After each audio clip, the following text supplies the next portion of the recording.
Bueno, a ver, con compatriota diputado Reinaldo Rivera, y invitaremos, ciertamente también estamos escuchando hoy día tercer foro frente al hambre, y todos estamos muy preocupados, pero también en cada una en nuestras comunidades campesinas están trabajando arduamente para tener este alimento, porque el alimento es la vida para la humanidad. Es por eso hoy día estamos aquí, presente, para ya contradictar, porque nosotros somos la responsabilidad como autoridad frente de toda la población. Es por eso estamos preocupadamente, todos tenemos el compromiso. Por eso es que vamos a escuchar al diputado Reinaldo. Gracias.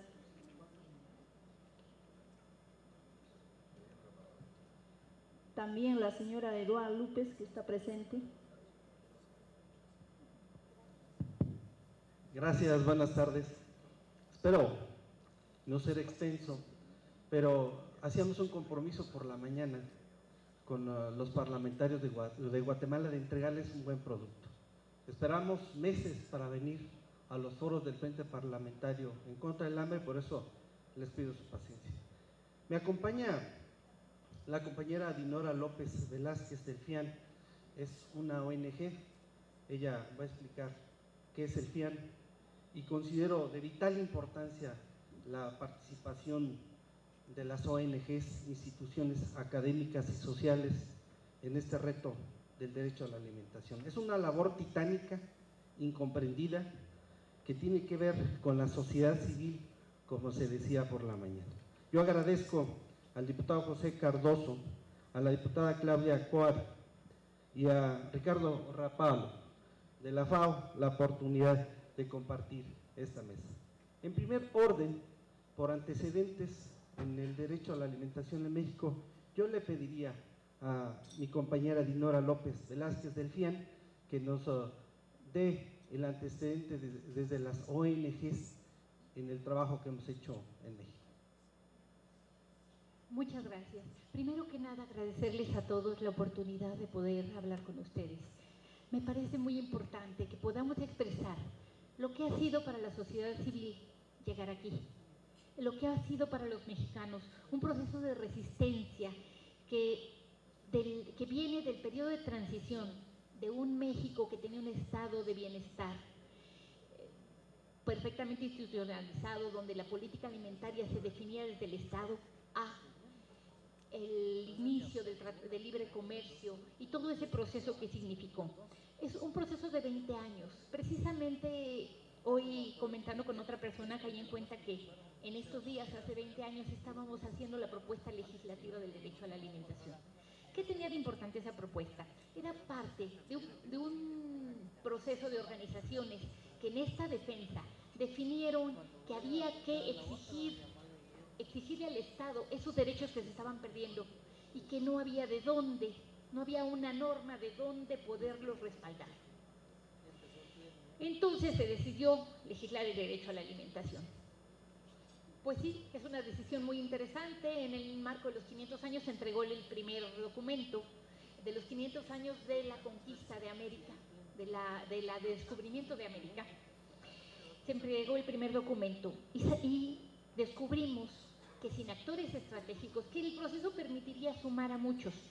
Encontramos muchas organizaciones sociales, primero que nada, académicos que trabajan la problemática alimentaria o del campo, diferentes cuestiones, instituciones muy importantes y en el espacio legislativo, asesores, posteriormente centros de investigaciones, legisladores que han jugado un papel clave o que se han sido el apoyo durante el tiempo que están en el Congreso, pero la mayoría de las veces se alejan y cuando ya no están, ya no juegan ese papel. Los legisladores son arrasados por la coyuntura con frecuencia. Algo que hemos podido comprobar es que el problema de la alimentación no es un problema de nadie.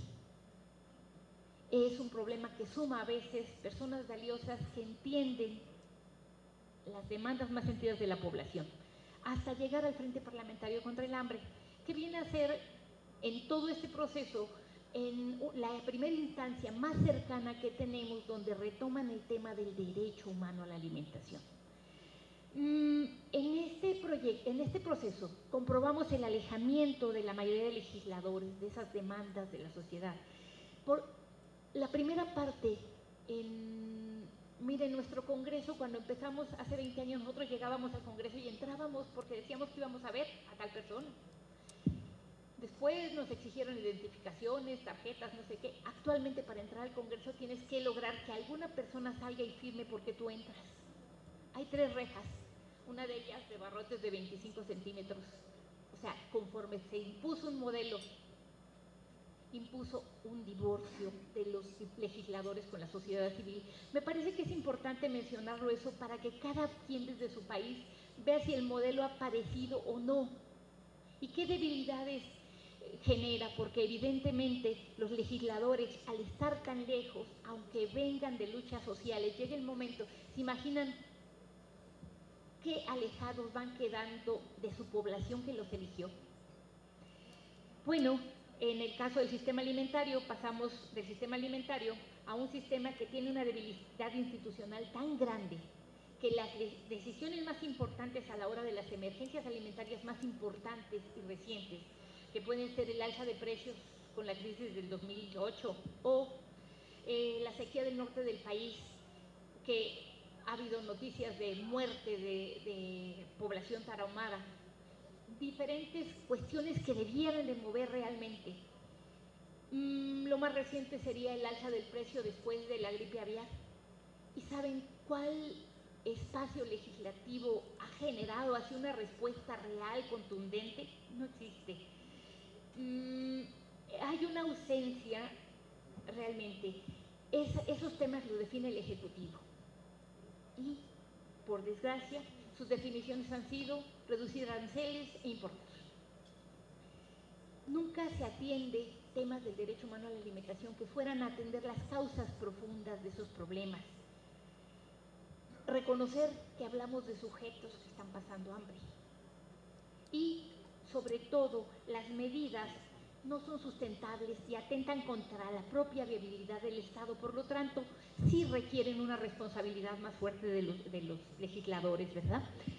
Bueno, otro de los temas que nos muestra el ejemplo de la situación de México es que el proceso del protocolo facultativo, nuestro país participa en los representantes del gobierno anterior al gobierno saliente, participan en el desarrollo del protocolo facultativo de manera muy activa.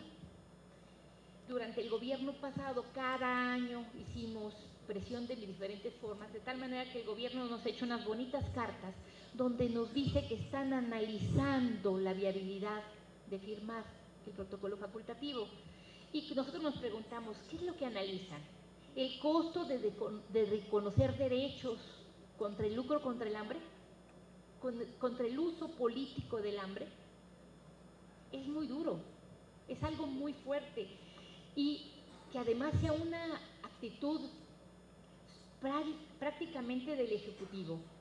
Es algo que nos hace ver la importancia de este espacio. Miren, algo que decía, mientras decía que al mismo tiempo que nos alejamos del legislativo, podemos decir otra cosa muy interesante. Cada vez que el legislativo convoca en los diferentes eventos y foros que ha hecho sobre diferentes temas de la problemática alimentaria, la respuesta es muy importante. La gente sabe que ese es el espacio donde se toman las decisiones, que ese es el espacio y esas son las personas que pueden generar una transformación, que pueden haber vías, que pueden reconocer y dar la oportunidad de que sean oídas las voces de la sociedad. Eso lo podemos probar en que a raíz de que iniciamos el proceso con el Frente Parlamentario, como otras muchas coyunturas que se han dado, que si el pacto contra el hambre, que si los informes paralelos sobre derecho a la alimentación, que si la cumbre de Roma, diferentes momentos que permiten sumar sociedad civil activa, participante, que llegan, pero volver eso propuesta, volverlo ha sido muy complejo. Bueno, nosotros estamos convencidos que el reto es generar la apropiación y la continuidad por parte de los legisladores. Miren, otro de los ejemplos serios viene a ser, sucede que nuestra legislatura, el día de ayer, fue la toma de protesta, pero nosotros estuvimos trabajosamente, incluso la persona que está junto, que es un legislador saliente, que tuvo un papel muy importante, hablando persona con persona, buscando seriamente el compromiso de diferentes personas clave que pudiesen venir. Y no logramos que quedara claro la trascendencia de venir aquí. Por eso, nuestro reto es regresar a convencerlos que el tema merece apropiarse, que el tema requiere continuidad, que retomar e institucionalizar este proceso que ha sido muy representativo, que llegó en este proceso de constituir el Frente Parlamentario, podemos decir una cosa muy interesante. Fue el primer Frente Parlamentario que reconoce la sociedad civil como coadyuvantes. Entonces tenemos un compromiso y una alianza, legisladores y nosotros. Por eso estamos aquí ambos. Es parte de un compromiso que contrajimos de que vamos a procurar que los legisladores den voz a la gente que está atrás y que de momento soy yo, pero no debo de ser yo. Debemos de ser las diferentes gentes que dentro de la pluralidad de nuestra sociedad representan territorios, terrenos, problemáticas y diferentes formas de resolver. Bueno, nuestra apuesta es hacer un proceso participativo que fortalezca, que esos primeros trazos que hicimos de una propuesta general del derecho a la alimentación lo podamos trabajar. Y en esos temas que hemos desarrollado, que han desarrollado los legisladores y que hemos trabajado y que seguiremos trabajando continuamente hombro con hombro, ¿quién más, quién mejor que el diputado Reginaldo, que ha jugado un papel tan importante? Y que realmente yo tengo que reconocer esa alianza que se puede dar entre diferentes, que tenemos diferentes historias, que tenemos diferentes posiciones políticas, que tenemos diferentes cosas, está aquí. Y tenemos que seguirla promoviendo. Muchas gracias.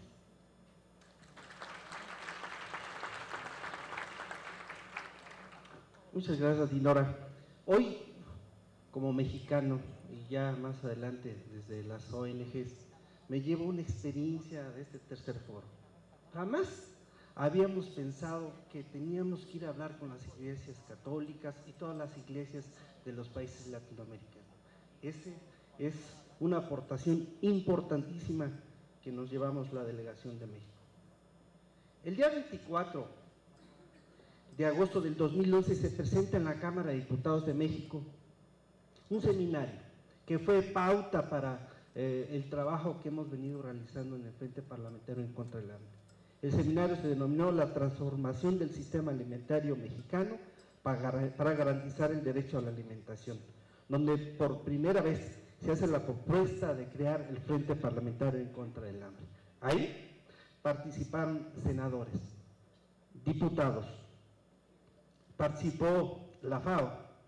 Estamos muy agradecidos en México con Jorge O'Ryan por su asesoría y apoyo constante y permanente en el Frente Parlamentario en contra de México. Participaron instituciones importantes como la UNAM, la institución más académica de México, más importante de México. Hay un instituto de nutrición que se llama Subirán, muy importante, que participó, Greenpeace y la Comisión Nacional de los Derechos Humanos. Entonces vean cómo las instituciones académicas y las ONGs son muy importantes para la creación de los frentes parlamentarios en contra del hambre. Yo reconozco hoy que hay un grupo de asesores del CEDERSA que han sido la base y el sustento del Frente Parlamentario en contra del hambre. En los países de Latinoamérica es importante que busquen una institución académica y científica que sustente el trabajo del Frente Parlamentario. Yo reconozco el trabajo de Fabián Bravo, de Iván Pedrosa, de Aleida Tobar.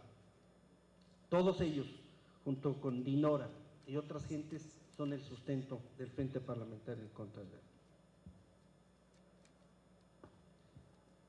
El 6 de septiembre del 2011 se presenta en la Cámara de Senadores proposición con punto de acuerdo donde se exhorta a las juntas de coordinación política de ambas cámaras para organizar y apoyar la constitución del Frente Parlamentario en contra del hambre, a cargo de la senadora María de los Ángeles Moreno. Miren, en México, hay que decirlo, hemos remado contra corriente porque en el Senado de la República fue acogida la iniciativa de la creación en forma inmediata, pero en la Cámara de Diputados no. Inclusive diputados de mi partido, que es el Partido Revolucionario Institucional, se pronunciaron en contra. Por eso al inicio les decía que es una labor titánica en donde tenemos que tocar voluntades para avanzar en este tema.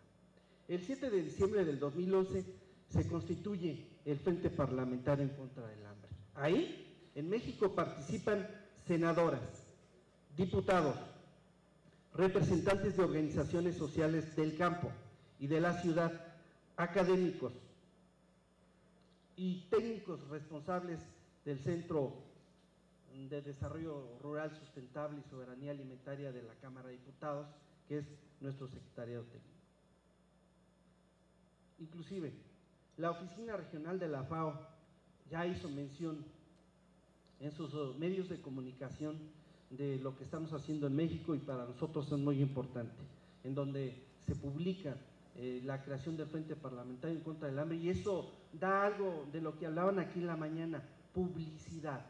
Nosotros como legisladores hemos recibido reconocimiento de instituciones académicas de todo el país porque se enteran de que existe un grupo de luchadores sociales que buscan que haya soberanía y seguridad alimentaria.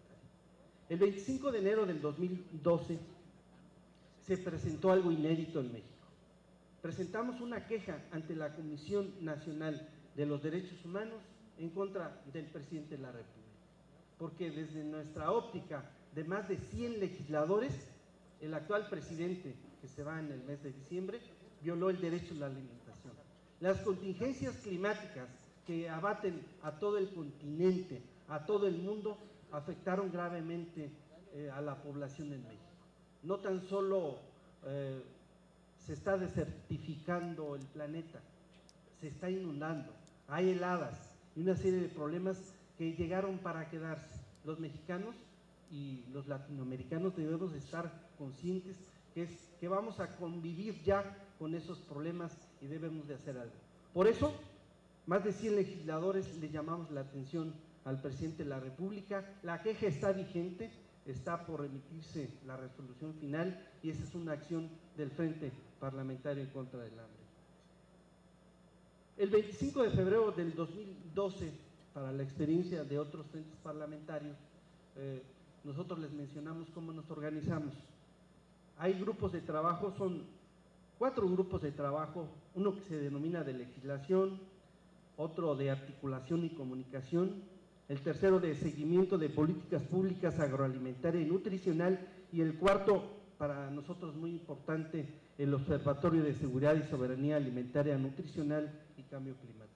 El tema del observatorio lo hemos analizado y es muy importante porque si no hay quien revise y si es desde el mismo gobierno quien según se supervisa, no sirve de nada. Las instituciones académicas, las ONGs deben de revisar lo que está haciendo el gobierno y llamarle la atención cuando no se cumple con este derecho. El 10 de abril del 2012 presentamos una iniciativa también novedosa que ya existe en algunos otros países, que expide la Ley de Emergencia Alimentaria y Nutricional a cargo de muchos diputados y senadores.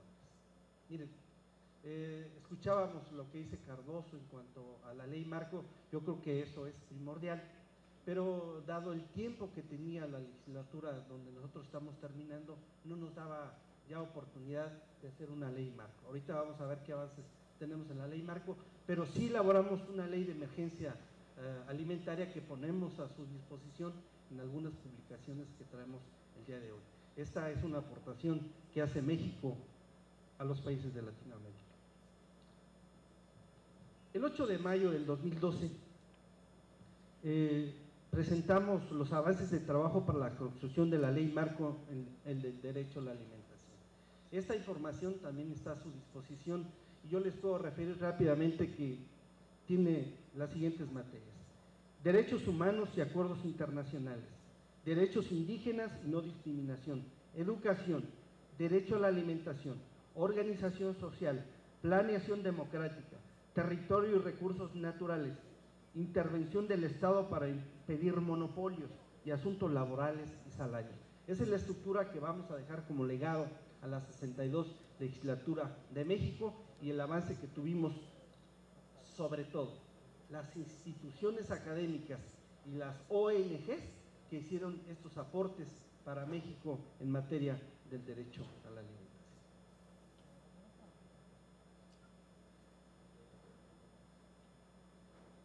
México se encuentra en los primeros planos internacionales en materia de defensa y promoción de los derechos humanos.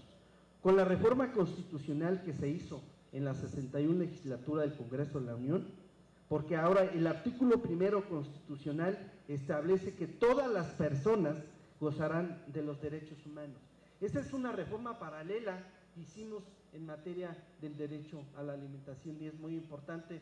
Muchos países de Latinoamérica ya la tienen en su constitución, pero quienes no la tengan, yo siento que es otra aportación que debiera de hacerse para establecer que en las constituciones el término de garantías individuales y otros términos afines que se utilizan no sirven. Hay que poner que son derechos humanos, porque de esta manera hacemos entrar en vigencia en cada uno de los países todos los pactos y tratados internacionales. Con la reforma constitucional en materia de derechos humanos, México avanzó en la protección de los derechos humanos con la incorporación del principio pro personal, que obedece a la obligación del Estado de aplicar la norma más amplia o la interpretación más extensiva cuando se trata de reconocer los derechos protegidos.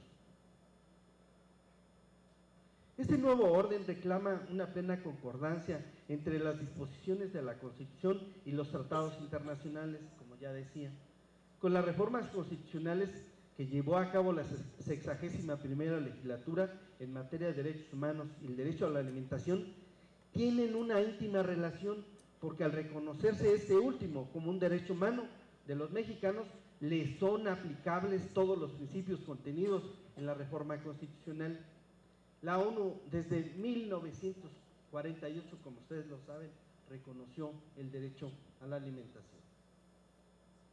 El principal desafío inherente al derecho a la alimentación es determinar la forma más efectiva de aplicarlo, es decir, de qué manera puede darse la efectividad concreta en el plano nacional y cómo proceder para obligar a las autoridades públicas a rendir cuentas en el desempeño o falta de cumplimiento de sus deberes. Y estamos dejando como legado, y esto es algo que nos pedía O'Ryan, para quienes van a dejar la función de legisladores, qué hacer y no llevarse a la casa todo lo que trabajamos 3 años. Nosotros venimos haciendo un proceso de hace 3 meses en donde preparamos unos documentos que ahorita les voy a describir y sensibilizamos a la mesa directiva de la nueva legislatura de que había un trabajo de más de 20 años de ONGs, que hay tratados internacionales que reconocen el derecho a la alimentación y que hay organismos como la Iniciativa de América Latina Sin Hambre de la FAO, que están preocupados por un problema que ya vive México. El desafío que tienen los legisladores en México es la aprobación de una ley general o una ley marco, la elaboración de un plan rector que inserte en el Plan Nacional de Desarrollo. Aquí me detengo. A ver, hace ratito en la mañana hablaban de que en Guatemala hay una ley y que se han hecho una serie de planes y de proyectos, pero que tienen desnutrición. Y yo creo que pusieron el dedo en la llaga. Igual ocurre en México. En la Constitución está el derecho a la alimentación. Tenemos una ley de desarrollo rural sustentable y otras disposiciones que hablan de que México no debe de tener hambre. Y tenemos en nuestro país, tristemente lo voy a decir, más de 20 millones de gente con hambre en México. Estamos importando más del 50% de los productos que nos comemos. Esa es la realidad de nuestro país. Y pienso yo, ¿qué es lo que tenemos que hacer? En un nuevo gobierno, como va a suceder en México, tenemos que poner el tema en el centro de la mesa y no quitarlo las ONGs, las instituciones internacionales, la sociedad civil, y decirle a los gobiernos que es un tema urgente.